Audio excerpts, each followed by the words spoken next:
This meeting to order. Welcome back. I hope everyone had a great August and end of the summer. Last week, I sent the Budget Committee, let me make a couple announcements first before we get into that. So a couple things, just so everyone knows. Councillor Clark will be joining us by phone, so I expect that he will call in at some point. Councillor Zelenka will be late. He is presenting the Oregon Global Warming Commission's report to the House and Senate in Salem, which is exciting. And finally, I want to recognize Pavel, okay, I'm going to mess up his last name, but I'm going to try not to. Gabonican. How did I do? All right, great. So I want to recognize Pavel for his stellar work as a budget analyst for us over the last 5 years. And Pavel is going to take a new position with the city in the Central Services Administration, working for Christie as a budget coordinator. Is that what it's, department budget coordinator? And so just wanted to make sure Pavel gets recognized for his great work for this committee. So thank you. Yeah, I'm welcome to the new position. And good luck to you. Thank you. Okay, so yes, we're all going to need it. So last week, I sent all of you a memo summarizing the work that our process team, which has been Councillor Poling as the chair of the City Council, myself as chair of the Budget Committee, the mayor, and the city manager. Kind of a summary of what we've been working on and the process that we've been engaged in. And so our goals tonight are really, first of all, to agree on process and have some feedback about the process that we're proposing to use going forward, to identify items that should be included in the work of some of these auxiliary support teams, such as the financial investigative team and what we're calling Meet the Challenge Plus, which is the team that would look at some revenue options. And also to get some feedback on public engagement and community outreach plan. So those are really our goals for the evening. Councillor Clark, is that you? It certainly is. Okay, welcome. We're just getting started. So I wanted to just start a little bit with the process, kind of where we're going and why. So the process team looked back at the notes from our all-day retreat and listened to the comments and emails and many pieces of communication that we've gotten both from this committee and from the community. And then the process team has met 5 times since then to build what we think is hopefully a durable process going forward that's going to meet our goals and timeframes. And we built this process on a few assumptions. One, that we need to build a sustainable budget for the city. That we need to develop a FY15 budget that somehow deals with the current funding gap. That we need to verify some facts for ourselves and for the community and eliminate misinformation in order to do this work in an effective way. That we need to be transparent about our process and that we need to communicate with and engage the community as much as possible along the way. We also worked on an assumption that we need to and want to explore revenue options as well as continued efficiencies, but based on feedback and conversations at our day-long strategy session, we believe that bringing forth another revenue option, whether that's fees or levies or something, in May is too early and politically unfeasible. And so want to keep revenue as a subject of conversation, but we were kind of working on the assumption that probably wouldn't be as soon as May. And most of all, we worked on the assumption that we need during this process to build the foundational elements of common understanding, financial policies, and community engagement so that the community will support whatever we decide to do, both in terms of expense and revenues as we go forward. So based on those assumptions and using the community engagement guidelines that the city, public participation guidelines that the city adopted in 2011, we used those public participation guidelines, those assumptions, and the feedback that we heard in our day-long session to kind of come up with what we think will hopefully be a process to meet some of those goals. And so this visual that I'm going to ask to put up on the screen behind me, but I also have as a handout, hopefully kind of represents what we are imagining that process to look like. So on the left-hand side is a visual with some circles. So the Budget Committee has a charge, right, to formulate a long-term sustainable financial strategy for the city. to develop options for balancing the FY15 general fund budget. And our work is to develop those options to be completed by December 9th. At the same time, we know we have some other goals and we know we have some other work to do to make sure that we have really shared with the community and vetted some, both for ourselves and for the community, kind of really done some fact-finding and clarified for people some information. And so we looked at some ways to get community members involved, both us communicating with them and also having some input along the way. And so we came up with some additional groups or activities that would be happening at during the same period of time that the Budget Committee is meeting. So the first one at the top, I outlined a little bit in the memo that I had sent out, and it's called the Finance Investigative Team. And the idea here is that a team of community and Budget Committee members will review some of the potential budget solutions that came up from the beginning that we heard both in the city manager's proposal last year, but also throughout the fee conversation that the community had, as well as other things that we're going to go through the list and see if anybody has anything else to add. But that this committee's goal would really be to look at those from a factual standpoint. So there might be a particular option that has been discussed along the way, and the questions that they would be looking at would be things like, is it legal? Are the funds to be used for that flexible or not? Right? What would be the impact on the city's bond rating? So really kind of looking at some factual, kind of a matrix of some factual questions so that they could look at all those facts, be able to present those to us as background information so that we could utilize our time more effectively looking at that information, but also so the whole community would have a place to go and a report to see to say, you know what, this group of people from across the community looked at these options and evaluated them in a factual way, both for their impact on the budget, because I think we have a community that's very engaged, which is great. And we have a lot of ideas, and the community has a lot of ideas for potential solutions. And we want to be able to say, hey, some of those we probably have to, for some reason, they may not work. We may have to take them off the table because they're not legal, or we can't do that with the funds we have available, or it has some other negative impact. And so we want to get those off the table and be able to focus on ones that are viable. So that's the idea between about the Finance Investigative Team, fact-finding, and we came up with a list of some potential community member names from a kind of a cross-section of people across the community, really tried to pick people from different groups within the city, different parts of the city, different backgrounds and skill sets, as well as we want to make sure that there are some citizen budget committee members as well as some counselors involved in that work too. And so right now we are in the process of reaching out to those initial names that we came up with to gauge interest and availability, and then we would hopefully be able to move forward with some of those individuals. The second, and we'll come back to the Finance Investigative Team because we have a list of some of the things we would anticipate that team looking at, and one of the things we want tonight is feedback about that. Then there's a piece here about community meetings. And this is really about budget committee members meeting with neighborhood and civic groups to learn more about the community's perspective on the city's budget. Right? What do they want to know about the budget that they don't know? What do they think about the process that we're engaging in and about the budgetary challenges that are before us? Continuing to do media outreach. So this is really a process. This is more the tell part about keeping the community informed and opportunities. I did an interview with KUGN this morning, and trying to have as many opportunities as possible to talk to the community and let them know what our process is and how they can be involved. What are the ways in which they can make sure that their voices are heard and they can keep apprised of our progress? The revenue team.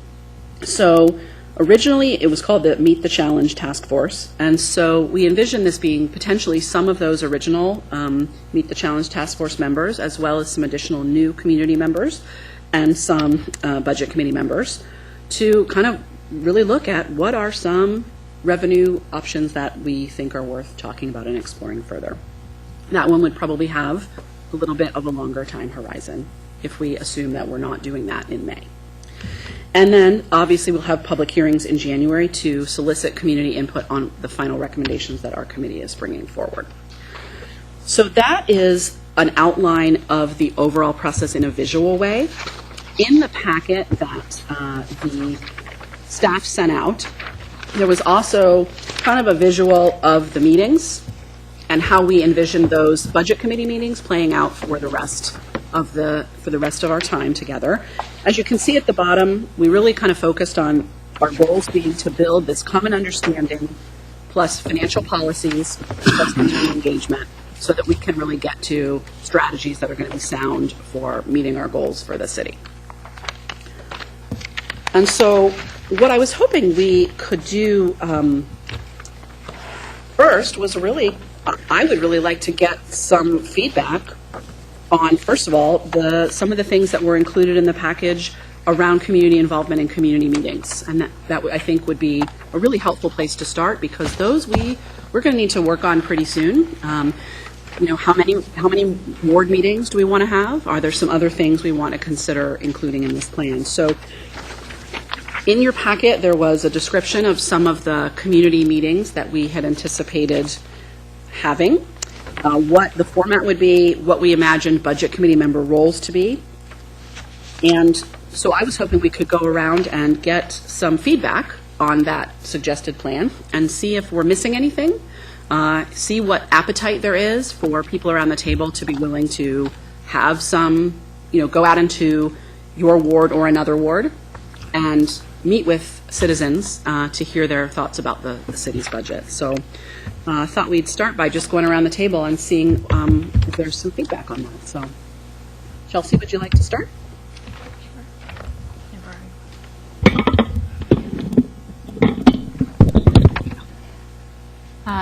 I don't necessarily remember every word of this. I read this last week, so pardon me if I'm emphasizing something that's already there, but I think this is a really important part of our upcoming process. I am very involved with my neighborhood association, so one of my concerns right off the bat is we have a lot of community events that are very well attended, but if we have just a meeting that's not necessarily associated with some sort of controversy, we don't get great attendance.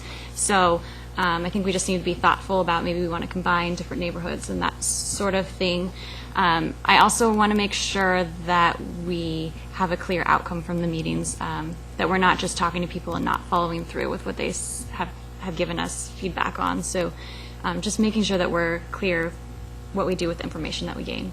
Those are the two things that I want to make sure. Thank you. Councilor Surratt? Yeah, I think this is a good outline for community outreach. I think it's a really great start. I did note, because I was thinking about the neighborhood associations, but this doesn't say specifically to take over a neighborhood association meeting and make it a budget committee meeting, which I think is good, because the neighborhood associations have their own agendas of what they want to accomplish and what they need to do. So obviously they're a good mode for outreach, but I wouldn't necessarily want to insist that we are a part of their agenda for their neighborhood association meeting. And I think at least one meeting in each ward is good, and perhaps more if we were able to manage them. And then in terms of what Chelsea suggested around making sure there's a way that we're able to stay in touch, I would think that we can collect contact information from folks, or they could be added to an email update system. I mean, I think there are mechanisms for getting back to folks who come to meetings to engage with us. So, but I'm very encouraged by this community meetings outline that you've started. Thank you. Councilor Pryor?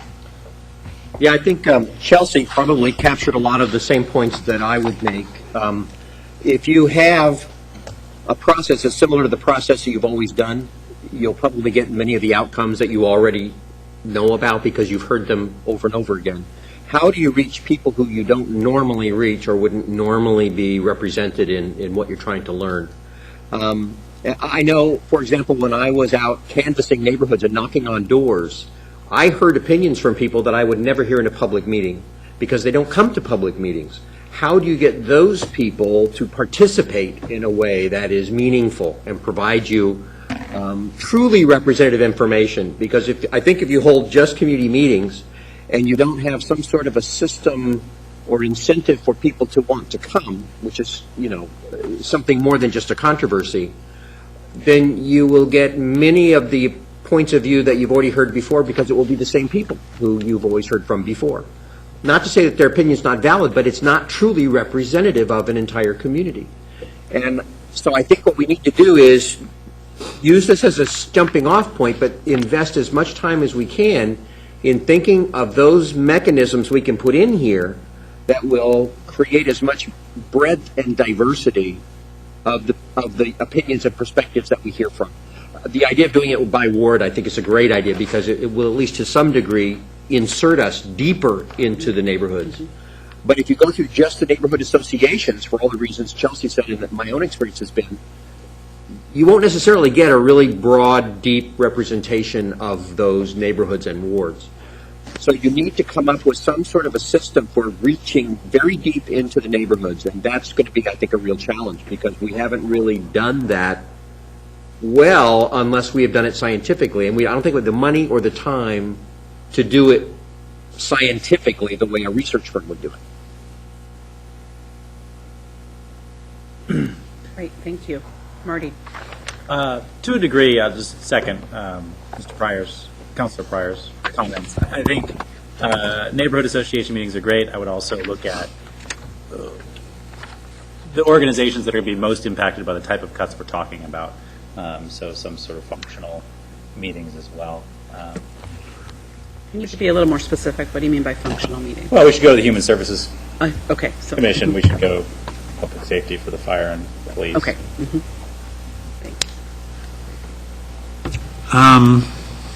Councilor Brown? I was really encouraged when I read this part of the packet. I think the general outline is very good, and the things that we need to talk about still before we have the public meetings are wonderful. It's really a complete list of subjects, even some that were regarded as controversial, and that's good because we have to look at everything. And so I'm very encouraged by all this. As far as, the public outreach, I sent some the responses to some questions that I had posed to Portland budget staff, and I thought that was pretty useful, just to help a little bit. I mean, we've already got a pretty good outline here, and I still want to contact a couple commissioners just to see if, in their opinion, was it really, did you really get good information? Was it really useful? Did it really help you? My guess is they'll probably say yes, but you don't know until you ask. I'm just looking at the schedule here, and I see that evidently the public meetings are over by, is it December? Which schedule are you looking at? Well, which one am I looking at? Oh, they're not here. When yeah. are the public meetings? When is the last one, roughly? So the plan, the hearings, do you mean the public hearings? Yeah. The public hearings would be in January after we present recommendations I see.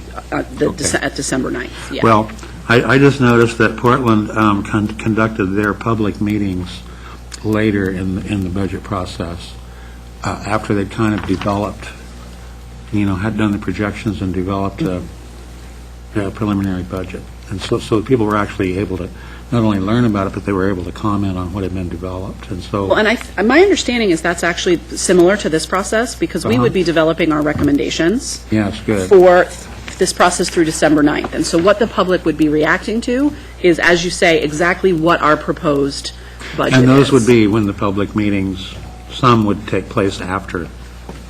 Well, that's when the public hearings would sort of be, Okay, which that's is a a little little different. different So, from it. Yeah, John, did it's you want to quite a add bit something different. there? Excuse me, and Sue or somebody if I need clarification on this, but what this group will do is put together your recommendations. There will still be more public hearings because I will still then present a budget based on recommendations from this group, and then it still has to go to the budget committee, who then will have any other deliberations that you would want to deliver or deliberate on, and a part of that necessarily requires another public hearing, and so that will also still occur once people actually have the budget in front of them. Okay. So I think we may be talking about two different things. One is kind of meetings out in the community, and one being public hearings where the public can come and provide testimony on things we're recommending. And so we would anticipate, to your question, that the meetings out in the community, we would anticipate, according to this schedule, that those would be concluded during this process before December 9th. Okay. Yes. Well, that was Right. my, Yeah. I was just thinking it might be useful to hold a couple after the recommendations are made so that people can have a more in-depth discussion, public discussion, rather than public hearing. You go and you sign up for your 3 minutes or 2, and it's a little bit different from a round table. So Yeah, that's great. Thank you for that. we may want to tweak it as we go on, but in general, I think the outlines are very good. Great, thank you very much. Is anybody else down there on the other side of you? No. Okay, Jill. First of all, thank you for putting this together. It's really well thought out, and I know it's a lot of work. I'm going to say that when I came to our retreat, I was really struck by John Reese's presentation on how we got here. And one of the points that is on here is video. And I think if we're going out to the public, there should be an education component to it, not just more, what do you think, okay? I mean, it's kind of hard to know what you think when you everyone has a different idea of why we're here. Some people think it's fiscal irresponsibility. Some people think it's, well, I just think they think it's almost everything we could think of why we're here. But if we could do a video, a short, really nice video, I mean, not so short. How long was your presentation? 15 minutes. I mean, when you sit up at that blackboard, how long was that? Well, I just don't recall. It seemed like forever. Yeah. I think it was 15 minutes, you know, and then you get up there and like, how did we get here? I mean, just do an education. How did we get here? What did the city council and what did the budget committee try to do? We put it on the ballot. The people did not want that. What do people want? The pool, you know, I mean, you know, and all the things that they do want, what they don't want cut, the things we're looking to cut. And then frame the conversation in something that is verifiable. If someone is so inclined, they can check the budget and check what the city manager has said, if it's true or not true, and they'll find out it's true. And then if we frame the conversation like that, then we can say, based on where we are now, and then have questions for them. Like, what would you be willing to pay more? What revenue would you be interested in? And don't leave it at that. Give them maybe 10 items, you know, yes, no, yes, no, yes, no, and frame the discussion, and maybe like wards or citizens or the citizens associations, community associations, but maybe they should be in the paper, you know, come and hear how the budget got where it is, and take no more than an hour of their time unless people want to talk more. And I bet you get a lot of people out there. So it's education, plus now give us your ideas based on the facts that we have provided you. And of course, some people just think everything you say is untrue, but, you know, that's the way it is. You know, and that's okay. We can't make everybody happy. But for those that we can educate, wouldn't it be nice if we could and help them frame the discussion? Thank you. Councilor Taylor. Well, I think the neighborhood associations are a good idea for meetings.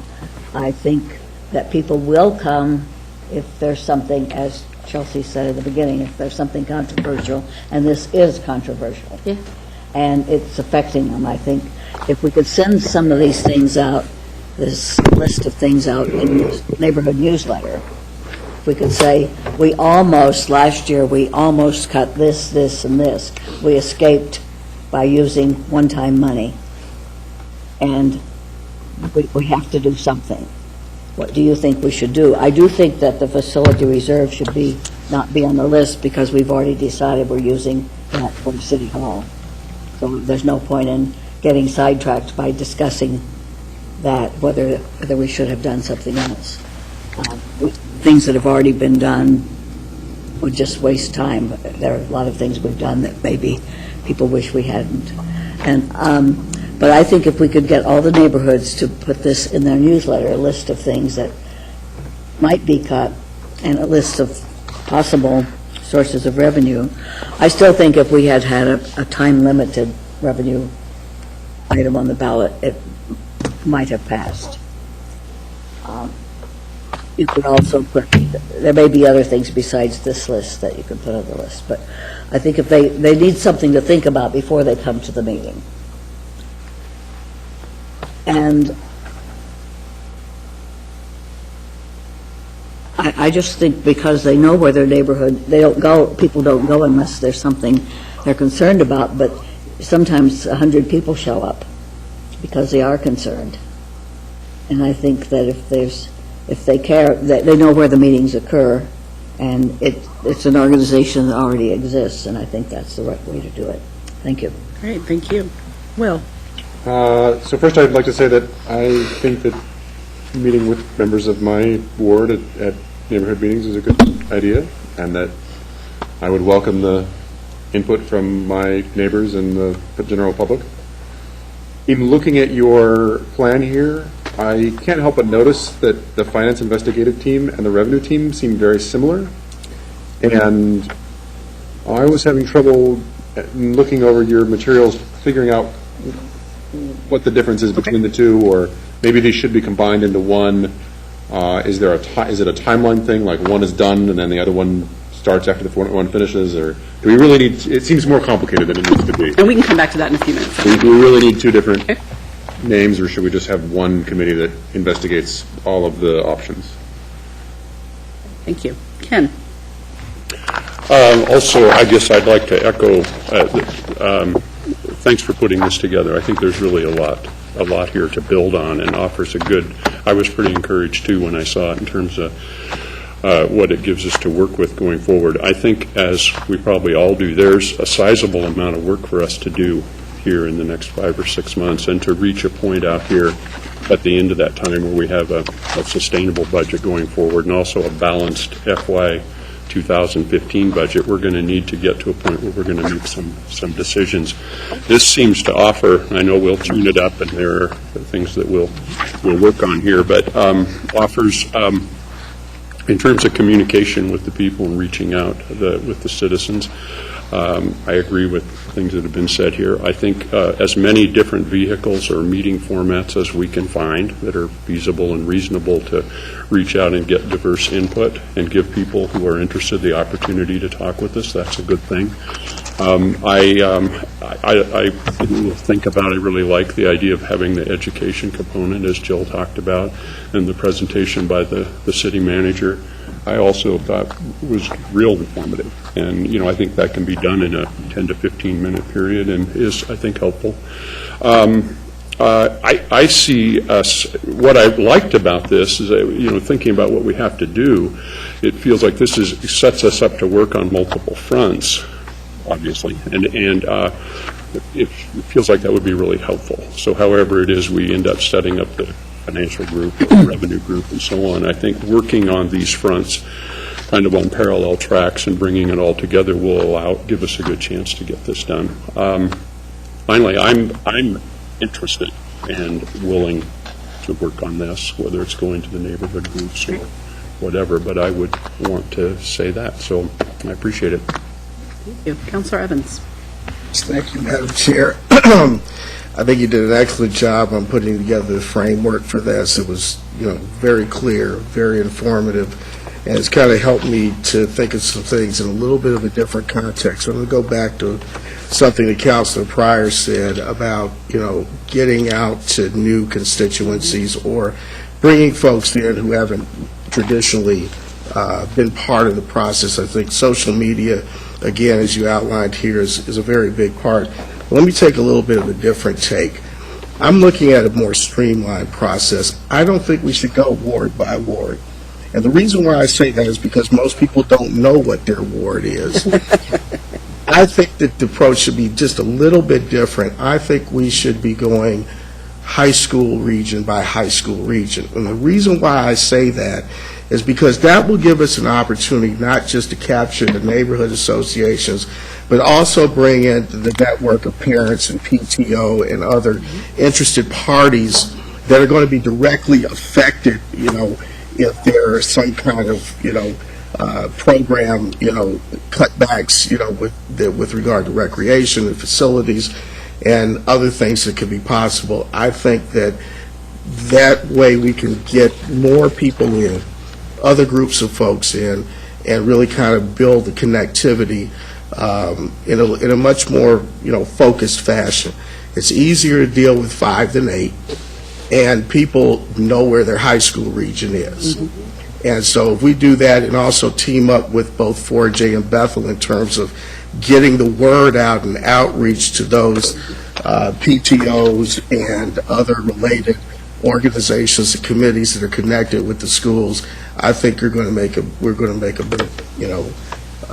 much bigger, much more informed way of doing this. And then finally, I think that, we can also do that with the senior citizens who, also relate to their high school area. Great. Okay, thank you. First off, thank you, Laura, for all the hard work on this. It is definitely greatly appreciated by everyone in the committee. I'm going to have to echo some of what Chelsea said, and Councilor Pryor, being the chair of a neighborhood association, it is really hard. It is really hard to get people to come to the meetings. No matter how hard you work on the programs that are there, it's hard to get people to come out to something once they've gotten home. This kind of reminds me a little bit of the definition of insanity. It's where you do the same thing over and over again and expect a different result. So I think part of what we should do is maybe not look at facilitating how people can come to us, but look at how we can go to them, where they already are. Whether we set up an informational tent at Autzen Stadium, or we go to PTO meetings, or wherever the people are, we can go there and we'll get that broad diverse, because I agree, the advocates, the people who are already invested in their arguments for their things, they will always come to us. We have to seek those people that have not expressed their voice, and the best way to do that is to make it as easy as possible for them to do so. So I would encourage us to look at venues that we can go to that will reach a broad section of people. I think the high schools is a great idea, because I wasn't sure what ward I was in, but Mike very quickly told me. So that's my point. Thank you. Great, thank you. Mayor, anything you'd like to add? Why don't you let these two... Councilor Clark? Councilor Clark, are you with us? Yes, thank you. I had to reach for the mute button. Okay. Sorry. I appreciate that. I'd like to echo a great deal of what was said. I especially like Mark's idea and Greg's idea about segmenting the community by school district and by high school and speaking with people where they live. I think that's a wonderful idea. I think that it's important for us not just to get a diverse set of public opinion and not just a balanced set of public opinion, but for us to really look at getting some sense of proportionality and depth of emotion about the budget process.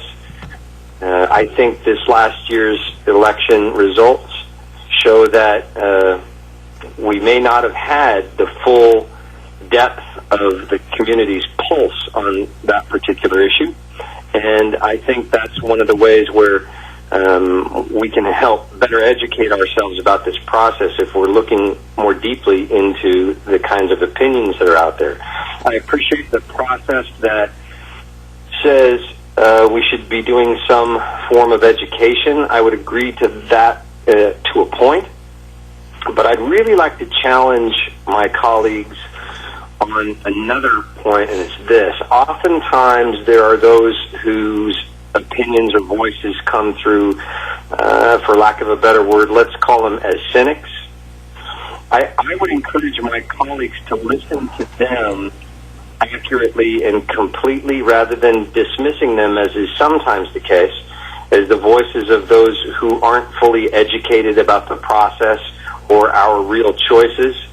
I would encourage us to really, really listen carefully to what it is they're saying rather than being dismissive of an undereducated opinion. I think that's going to help us. I think it's our job to translate that into policy that they would agree with. And I challenge us to that hard work, and I look forward to the process. Great, thank you. Mark? So a lot has been said, and I agree with a lot of it. I agree with the educational component. I think the video idea is a great idea.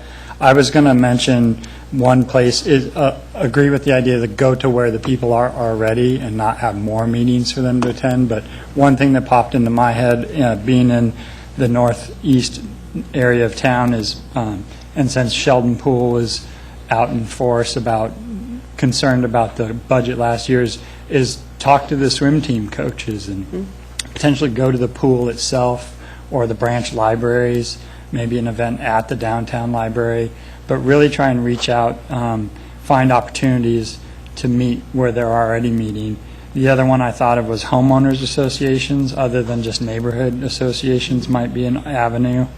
I like the high school district idea. I think we could think about it in terms of wards and maybe choosing which meetings we go to, but the high schools is a great idea. I also like the having maybe a Facebook page or Twitter stuff from the city about the budget, and putting videos with maybe SurveyMonkey out there, John's presentation on the whiteboard about how we got there. I think that would be great. In fact, I thought of a little name. We could have little video clips called Reese's Pieces, maybe about little video clips. So I don't know. We'll check on the I mean that with all respect, too. But, the other big piece is that we could have the facts versus misinformation. I think, given a lot of the discussion that happened during the ballot process, that really giving people an opportunity to put the information out there and talk about it and really try and, I mean, just because a fact comes from the city doesn't mean people are going to believe it. So really trying to provide people the information they need to understand what the issues are. So I think there's a lot of great ideas. Great, thank you. Mayor Piercy? I'm just going to say, from listening to you, what occurred to me is just looking sort of into virtual meetings as an add-on to the way that people can be at home and participate in a meeting. The other thing that occurs to me from listening to you is I think it will be important for the public to not see committees having the same people on them. I mean, if there are, I just think that's something we should be conscious of, because it will feel to people that you are selecting people that you think have a certain perspective. So the broader it is, the better it is, as far as I'm concerned. Other than that, I think that going to the people in the high school reaches is a brilliant idea. I think that's great. Councilor Taylor, did you want to add something? Yes, I want to add something skeptical. Okay. I was on the police commission for a while. It's been a while, but they decided to go where the people were, and high schools was one of the places we went, and the law school. At the high school where I went, we didn't all go to the same place. There were 3 people there besides people from a class that the teacher had assigned to come as part of their homework. And there were about 30 of them, but there were 3 other people. Went to the law school, there were 3 people there. And I don't think I'm very skeptical about that, going where people are. Also, I've been with the mayor for Mayor's One-on-One, which is a really good thing to do, but there aren't a lot of people there. Councilor Evans? I want to make another note, too, and that is that very often we get caught up with technology as being, easy for most of us to engage, but we have a huge segment of our population that do not engage technology. And so it's going to be incredibly important for us to continue the old traditional communication lines of paper, because some people are not connected to the internet, they're not connected, and they can't afford to be connected. They just don't have those resources, and those are a lot of people that live in my ward. So, just keep in mind that not everybody has quick thumbs. Not everyone's tweeting. Okay. Any other comments, suggestions on the topic of community engagement and community meetings? So thank you very much for this feedback. We will absolutely take this back to the process team, and really our goal is to, as soon as possible, first of all, what I heard tonight was put this into, first of all, a larger communication strategy, because I think we understand there's a lot of different channels. We need to figure out how we use as many as possible that we can actually manage with the resources that we have to reach as many different types of constituents as possible, and then what is going to be the best way to go forward. And we'd actually probably like to bring, maybe as soon as next Monday, some potential dates, if we can organize ourselves that quickly, to have some dates in some places so that people can start putting their names down and saying, I'm willing to be at a particular place. So, Councillor Clark, did you have something you wanted to add? That was, I think, perhaps someone else beeping in. Oh, okay. Someone join us? No? Okay, great. So thank you very much. Oh, sorry. They're telling us. Perhaps someone is listening and they're just not telling us. Who knows? I don't know. It's a public meeting. It is a public meeting, so welcome, whoever you are.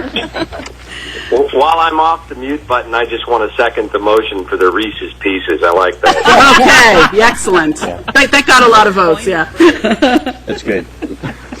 So thank you very much for that feedback. We will take that back. The process team will meet again, and we will come back with a kind of fuller plan for this. So thank you for that.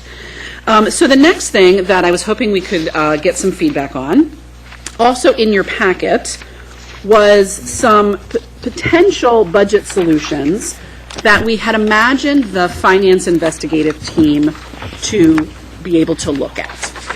So in order, just to comment, and one of the things that might be helpful, to go back to your question, Will, or thought about this finance investigative team and the revenue team. So those were envisioned as being two different things, both in terms of getting to different ideas and solutions, having different goals, and also getting different people involved, because we really want to make sure we don't just have one other group of people that's looking at things. And so the finance investigative team really, I think it's outlined in here kind of what their charge is. I hope we put that in the packet. I think we did, right? I can't find it, but anyway. It's on page 5 of 17. 5 of 17. Can I look at yours real quick? Okay. So really, the idea here is to bring together community members and budget committee members to review proposed budget solutions with a standardized evaluation matrix. And really, their goal is to fact find and bring back that information. And so I think someone, I don't know if it was you, Ken, but had said that really this is a way, we hope, to get some broader participation, but also use our time wisely, right? So that we have a group of people who are doing some of this fact-finding and analysis so that they can, we as a committee can use that and take that and say, okay, great, a lot of that's been done, what are we going to do with that? In addition, it's kind of some additional eyes from the community on this so that community members can go, oh, we hope that the representation on the community will be broad enough that almost everybody could see someone they know or kind of feel like represents them in some way and go, okay, you know what, I feel good. I know so-and-so's been looking at this, and if they've looked at these things and kind of vetted these facts a little bit, I have some confidence. So that was the goal, whereas the revenue team really had a different charge that was much more about looking at what are some revenue solutions that might have the potential to be explored in more detail. Yeah. Councilor So Surratt. just in terms of what was outlined in this memo, when I see the phrase proposed budget solutions, maybe took the word proposed out of there, budget solutions to me implies potential revenue as well. So for me, that might have been a little confusing. Then I went, and then I was like, well, why isn't revenue being considered? And then, oh, there's a whole other committee to look at revenue. So maybe non-revenue budget solutions. Okay. You know, not that For it's clarity, a right, rewrite okay. the whole thing, but just in terms of how we think about what the finance investigative team is doing. I think it's actually a really good idea, what is proposed for this team. So I just think just some of that clarification, that they're looking at things that have been proposed previously, looking at how other funds might interact, things that aren't about any new additional revenue. Correct, yeah. And on a different time horizon, too, than the revenue one. So thank you, that's very helpful clarification. Councilor Pryor.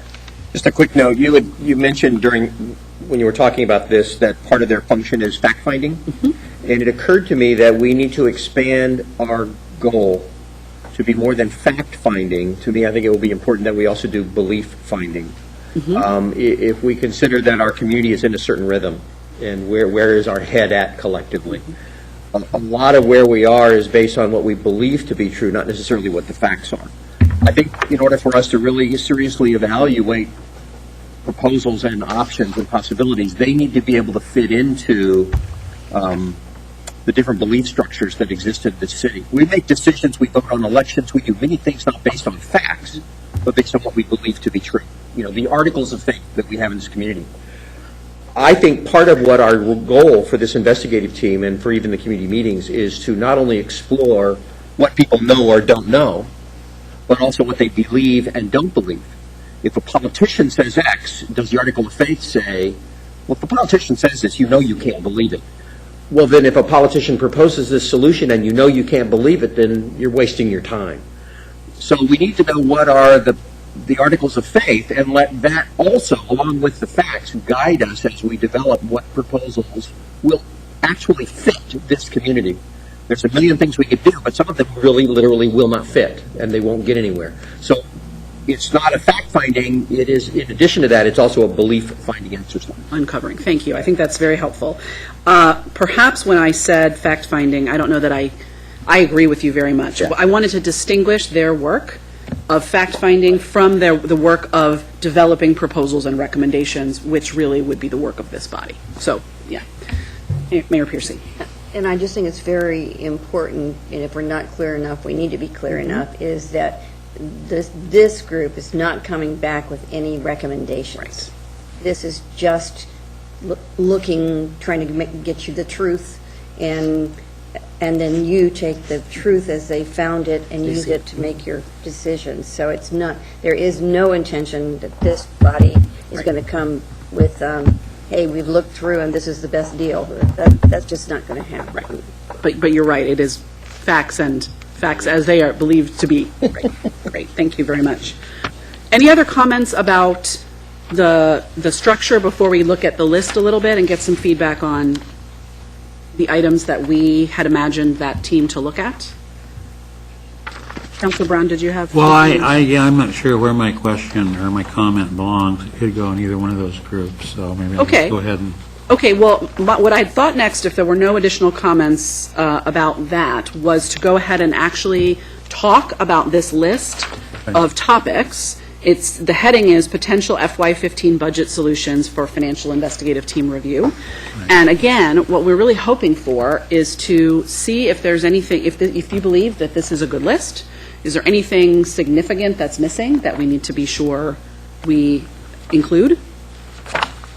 And yeah, we have other solutions at the end, so if there are other things also that, you know, I think Councilor Taylor emailed something about leaf collection, so if there's anything else that's also just bubbled up for you since the retreat when we last captured ideas, this would be a great time for us to add that to the list as well. So what I was planning actually that we would go around again because I'd like to make sure we get everybody, so I promise that if we don't get you the first time around, we'll add you to a queue. So I'll start this way this time. Mark, do you have any? Yeah, I'll just comment on the first section first, 1 through 12, and that's kind of what was the topic of conversation last budget go-around. I think that's a good, solid place to start because I think ultimately some of that or all of it's going to have to end up on the list again. And kind of reverting back to the community meeting part, you know, reaching out to these sections of the community that would be impacted by these things, I think is very important. Along the second group under operational changes, where number 6 is vacant positions, I think that's one area that I have interest in, and I would add either here or under other solutions, other FTE that may be associated with programs that should also be looked at. And somebody just mentioned to me in passing in the recent past about question, they asked me how many FTE are associated with enforcing the bag ban, and I didn't know the answer to that, but that would be a question I would put out is, are there other programs, and the green building, you unmuted yourself for that laugh, Mike. I heard you laugh there.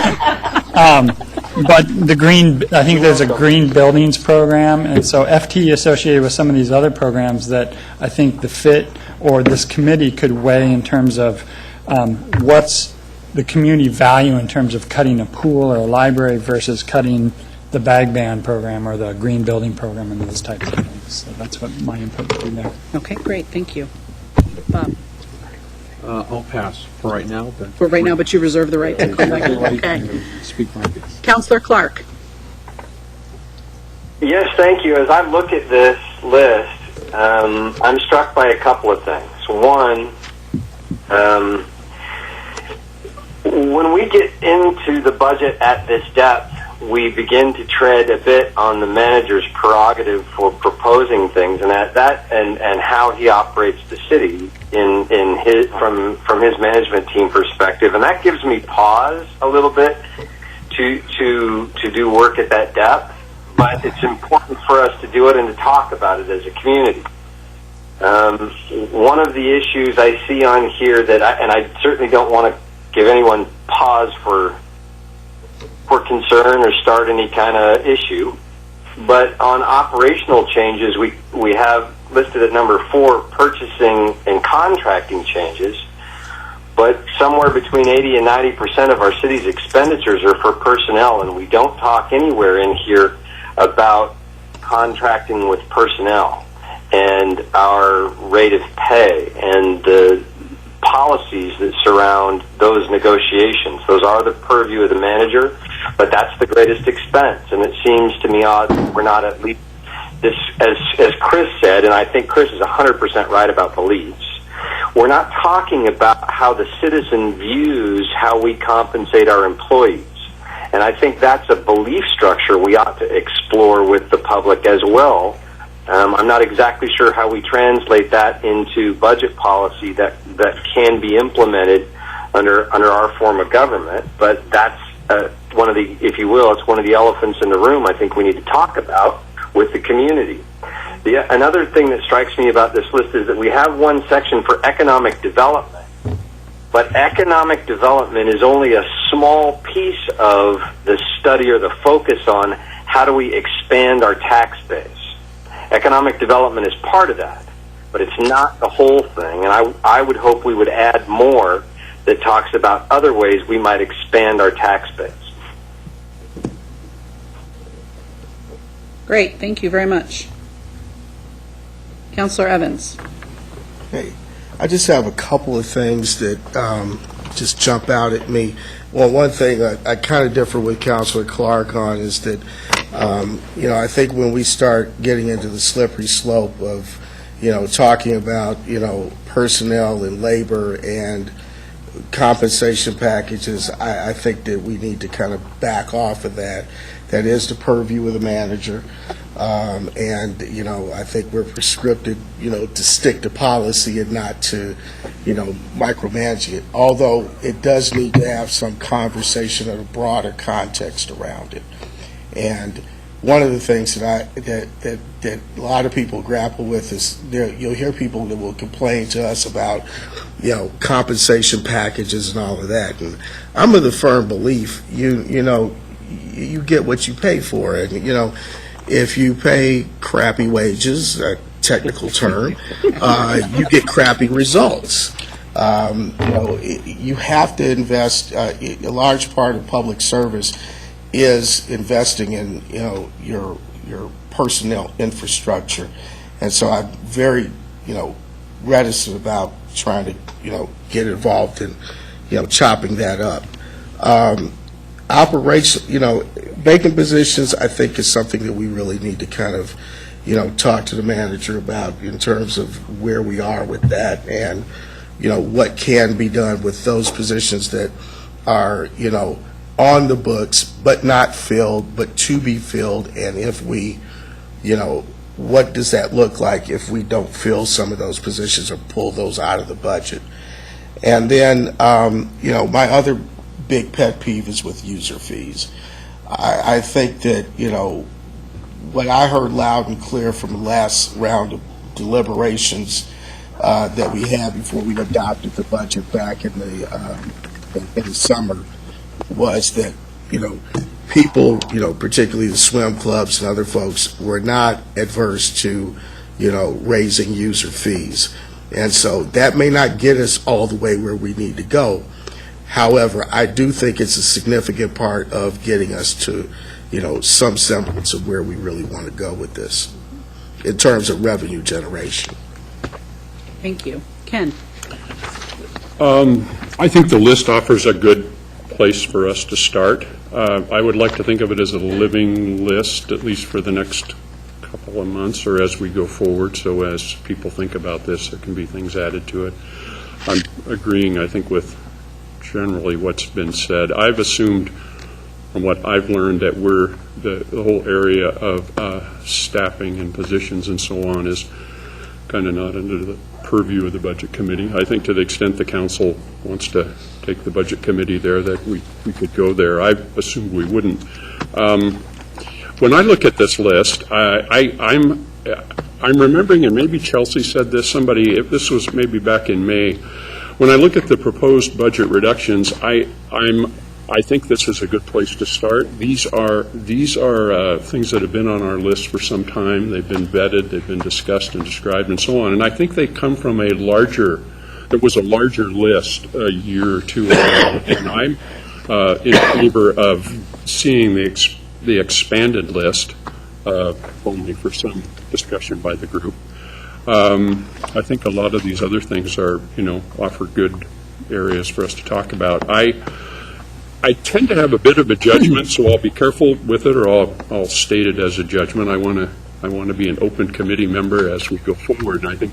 But when I think about what we have to do, and I have been thinking for some time, we're going to need to really grapple with making some program reductions.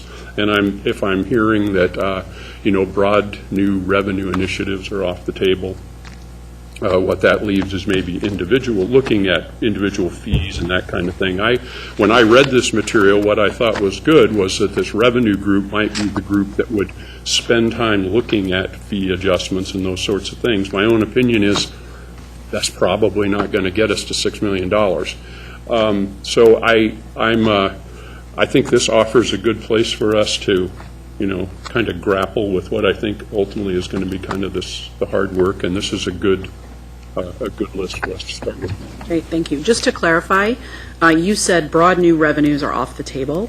So I want to be clear that what we are saying right now is not necessarily that they are off the table, okay, but that we don't expect that they would be brought forward in May, as soon as May, that we expect the time horizon that we'd be exploring to be longer for that. So they wouldn't be available necessarily in time for FY15? Correct. Not in time for FY15, but not that that's long-term off the table, not to be explored. So I just want to clarify thank you. that. Yeah, great, thank you. Will. Too broad a statement there. Thank you. There's a lot here. It'll keep us busy. I will claim new member at the table and assume that the list has been put together by people who have put a lot more time into it than I have, and so I will reserve commenting for later. Okay, great. Councilor Taylor. Thank you. I was wondering, if we don't have any new revenue, how can we do it?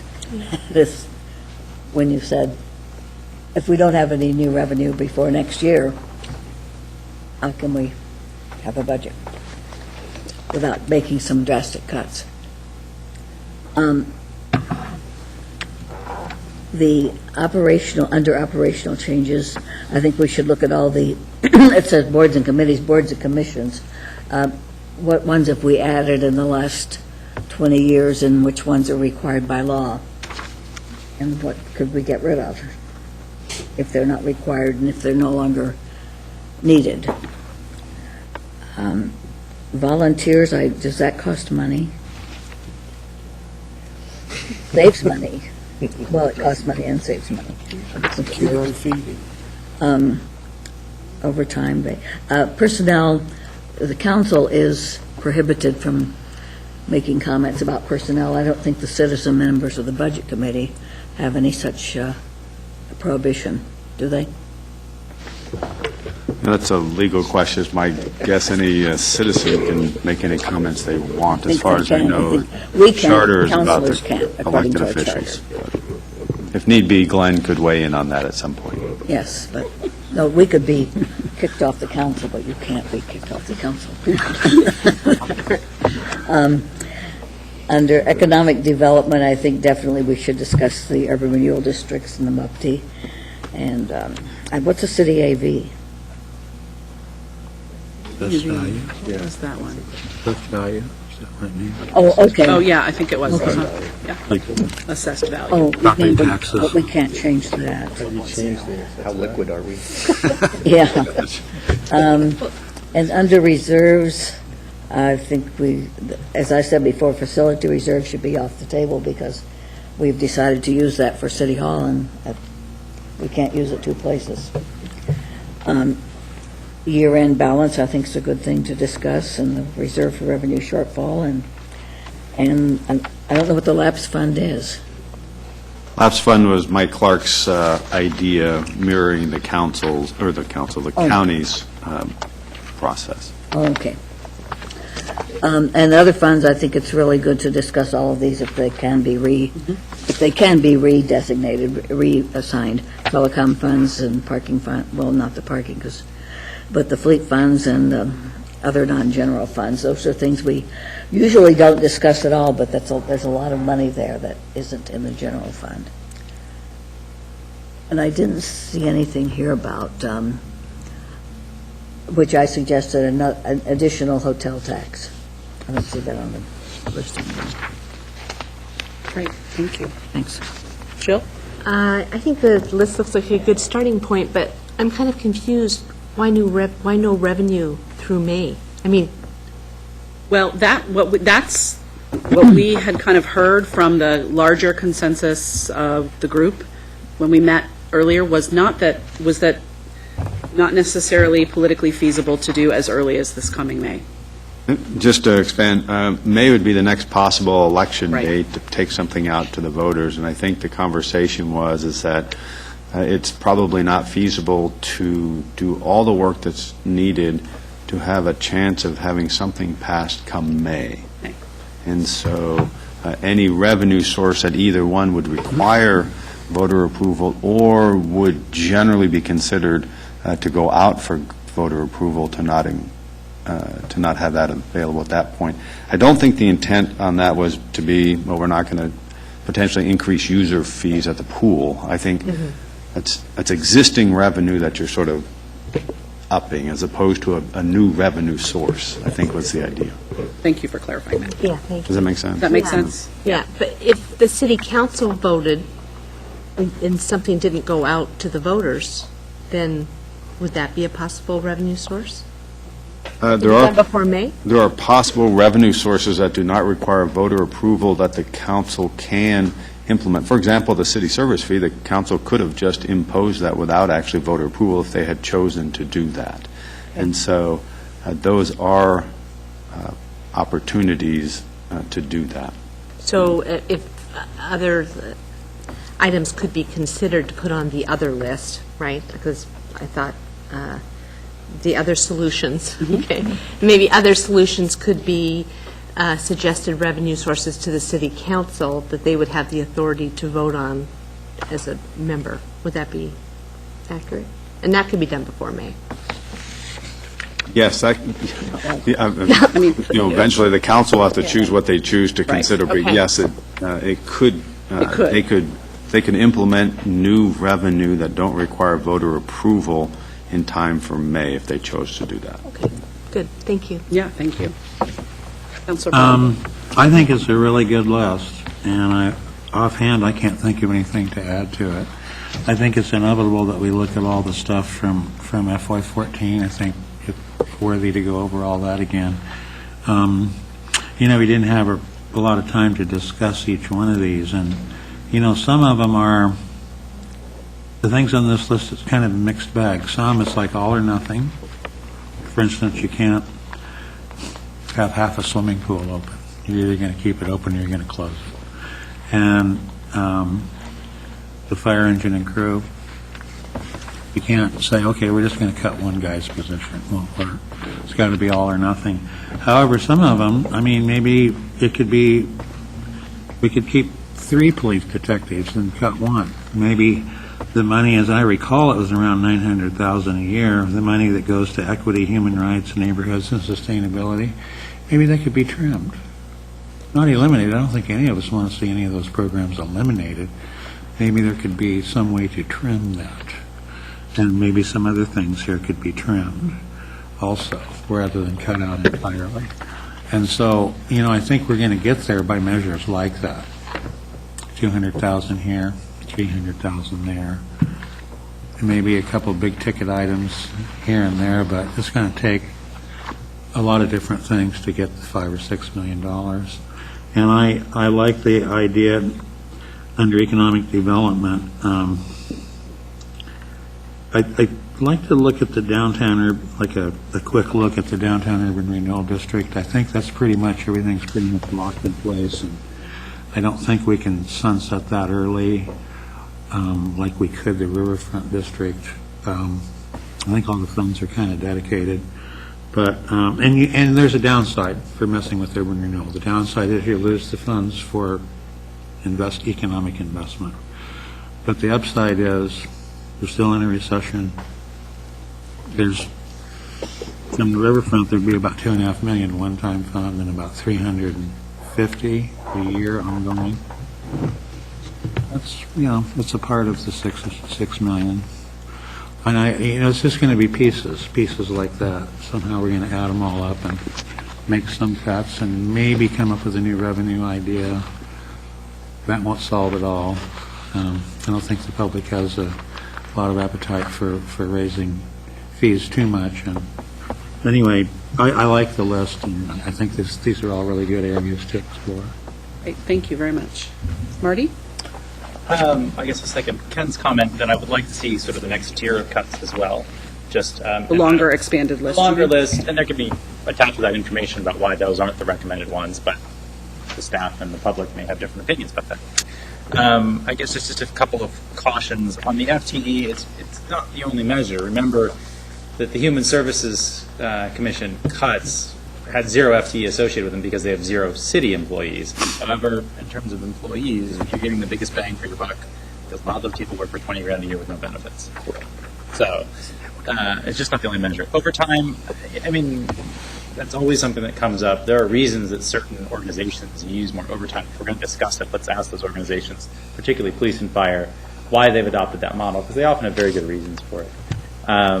Compensation, I don't know how much you get in pay versus benefits and public employer is always a lively debate, and it tends to be weighted more in benefits for public employers. I don't know that we get a lot of savings out of that conversation either way. I think it's completely reasonable if the council wants to look at that balance as a policy matter. But, I don't know that we get much money out of it. Revenue, I think there is room for minor new revenue. Increasing the assessment to Northwest Natural from 5 to 6% would match eWebs, for instance. It only gets us, I think, $400K, but that's something. That's a pool. And the price of natural gas has dropped 20-25% in the last 5 years. So, because of fracking, which is not an activity I don't think most of us really want to subsidize. So, and finally, facility reserve. Whether or not we're rating, the City Hall fund or not, I think it's reasonable to look at the way we have planned for facility replacement. I think one of the structural things we could do is decide to do more bonds for capital projects. Now, we have a certain amount of money we set aside from operations to that, and I think we should look at that number and decide if it's the right one. Thank you. Thank you. Councilor Zelenka, welcome. Thank you. Sorry, it was late. I was in the Capitol doing some work up there. I think the list is good. I think the only thing I would add to the list is in the proposed budget reductions. That list is indeed, I think it's 4 years old. It wasn't created right before the election. We've been working with this list for a long time. I think the next tier should be on here, but the reason those are on the next tier is because they're worse than these. So that's why they were in tier 2. So while I think they should be on the list, I'm not sure we want to go there. On the operational changes, echo what Councilor Evans said about management policy council purview, and I concur with your analogy about crappy wages. And if people want to talk about there's sometimes some silly comparisons that go on when you compare average wages to a pool of what the city is, which is a bunch of skilled laborers that have high skill levels, and therefore they garner more wages. And you got to compare pools that are consistent. If people want to do that, then maybe we should open the pool up to the private sector and see if as comparables, and see if people want to go there. But I don't think people do that either. One of the things I would hope we consider is, how a lot of this economic development stuff is stuff we should be doing, but it doesn't happen very quickly, and some of it might create long-term revenue for the city, but it won't help us in May, and I think that's it. Thank you. Councilor Pryor. As far as the list goes, I don't know what I don't know, so the list looks fine for now. But there's known unknowns. There's known and unknowns and the unknowns that you don't know. But anytime you bring someone a list, there is the temptation to approach a list as if it was a bag of taffy. You just pour it out on the table and you pick out all the green ones, and we're done. But the budget and a list is not a bag of taffy. It's more like a Jenga game. And you pull the little sticks out, and then you have to pull another stick out, and if you pull the wrong stick, the entire thing comes down. That's the seductive temptation we have to avoid with a budget, is to think we are smart enough to walk in cold, look at the structure, and just pull a stick out, and nothing will happen. What the city manager and the staff do is they look at this Jenga tower constantly, and they make recommendations to us as to which ones we can pull out and not have the whole thing collapse. One of the challenges we're going to have in both of our outreach and the process we do is it's going to be incredibly tempting for people to come in and say, well, just pull that one. I don't like that one. It's blue. Pull it out. And we'll have to say, if you pull that blue one out, this thing may come crashing down. I don't know, because I am not an operational expert. I don't know which ones we can pull out without having this thing come down. And so to go down the road and say, I want to see the full list, is going down the road to say, I'm smart enough to know which one to pull out and not cause the tower to fall down. This is not a bag of taffy. This is a very connected set of things that fit together. We also need to look at an ongoing solution. There's a lot of one-time fixes. This entire table can come up with $30 million of one-time fixes. We're trying to come up with a sustainable long-term set of fixes. And I think in terms of why not talk about revenue first, one of the articles of faith in this community is you look under all the rocks first before you start going fishing for more. Our community expects us to look under all the rocks and to do all the revenue cutting first. Then we can talk about revenue gain. Councilor Surratt. At this point, I don't have anything specific to add to the list. Just reacting to some of what I heard around the table. My assumption is that the FIT committee will provide some context for why a particular item was on the list or was on the second list that we've kind of taken off the table, and give us the facts around what could be accomplished with this proposal, what are the downsides of the proposal, how far does it get us to our goals. And for me, the real value of this idea of having the FIT team and then taking what they have to share with us out to our community meetings is we can start to dispel some of the myths about where the hidden pots of money are, or why didn't we take up that brilliant idea that was presented to us at a public hearing.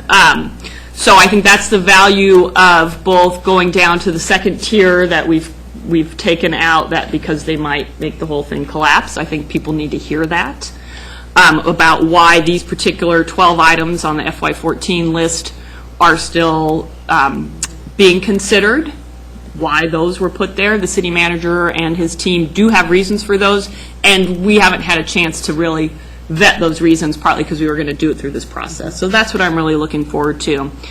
I very much appreciate the conversation amongst councilors about the issue of personnel and what's the purview of the city manager. I think those lines are pretty clear. But again, I think there's some value in having dialogue about it with the wider public so they can understand those dynamics better and understand why the council doesn't call for renegotiation of a contract in a particular way. So I think, again, getting the facts out about how we approach our budgeting, what our limitations are as a governing body, what our responsibilities are, is only going to make for a better process and a better outcome. Thank you. Chelsea? And so I think if nothing else, this FIT process should provide more transparency to the community, and that's sort of how I would approach it. So we should be looking at everything from the eye of how can we communicate this more clearly to everyone. So for that reason, I think we should be looking at the expanded list because people will ask, what are the next few things that we should have looked at? I also was very interested in looking at volunteers because that's something that people have approached me about, particularly in the library. I'm all about having living wage jobs in our community, but there's also a tension of if those jobs are going away, is there something we can do to sustain those programs? So I just would really be interested in taking a closer look at that and weighing the costs and benefits of something like that.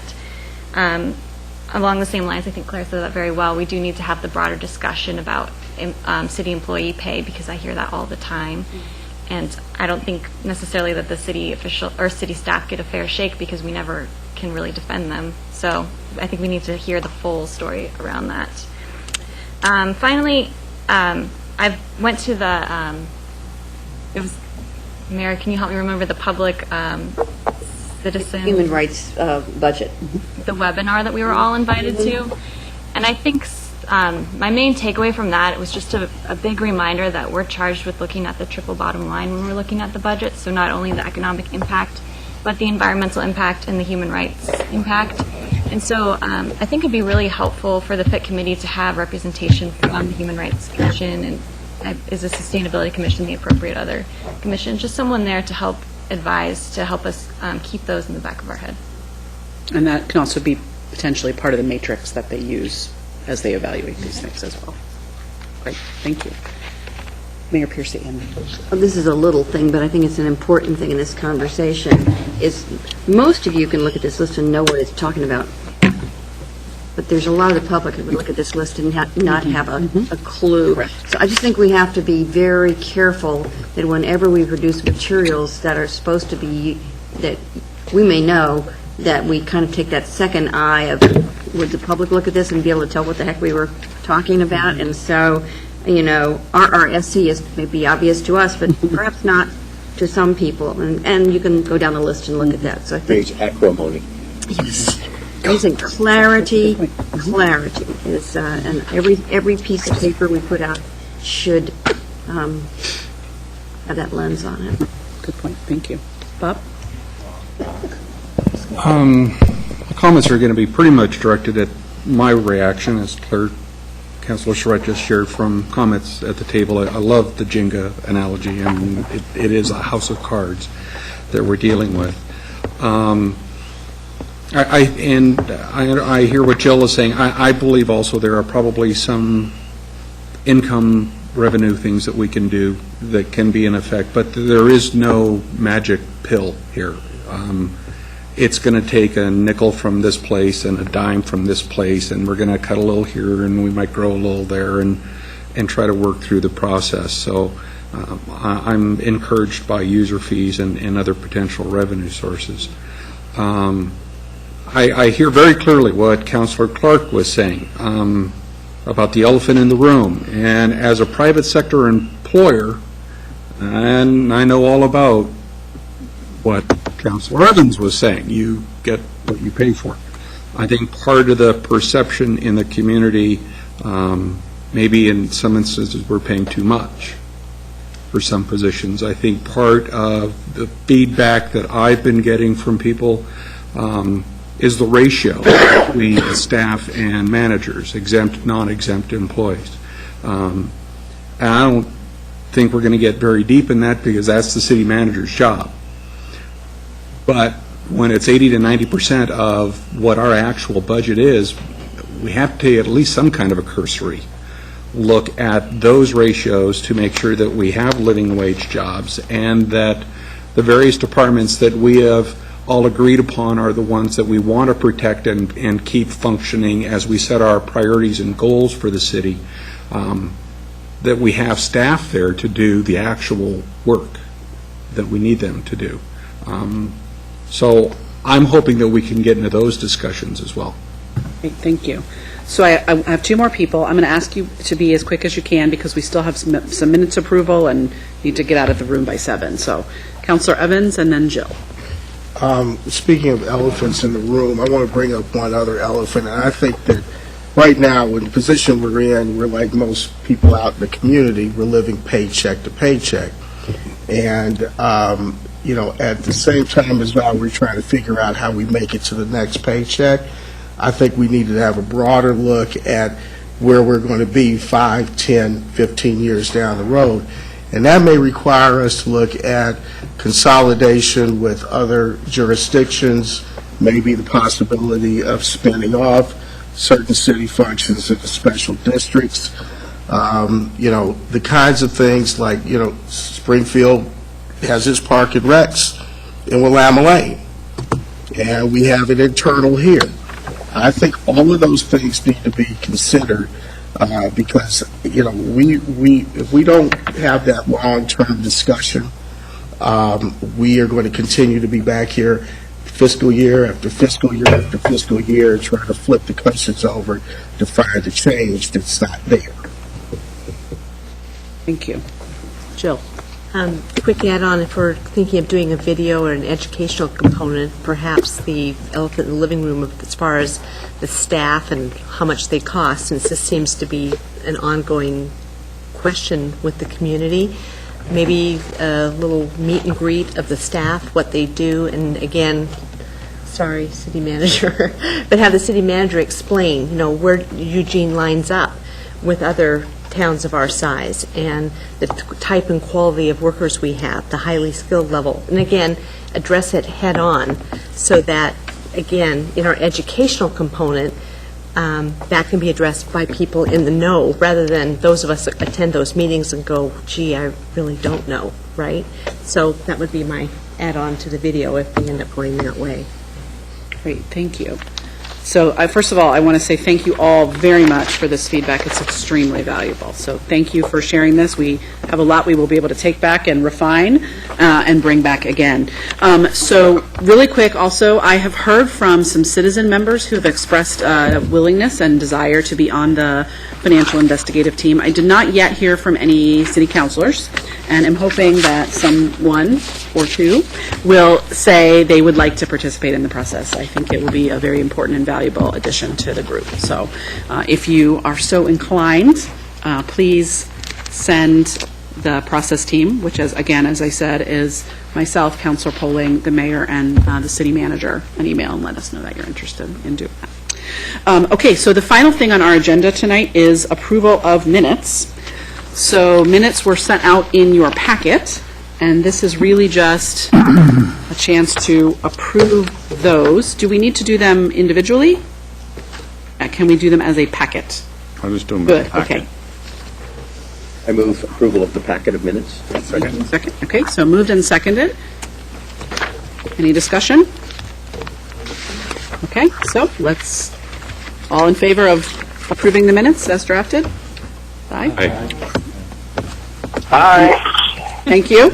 Any opposed? Okay, the minutes are passed. Thank you. And we are done for the evening. We will be back here next Monday. Hey, Mike? Thank you, and thanks, Mike. Mike? Mike? Yes. Are you coming to the meeting here tonight?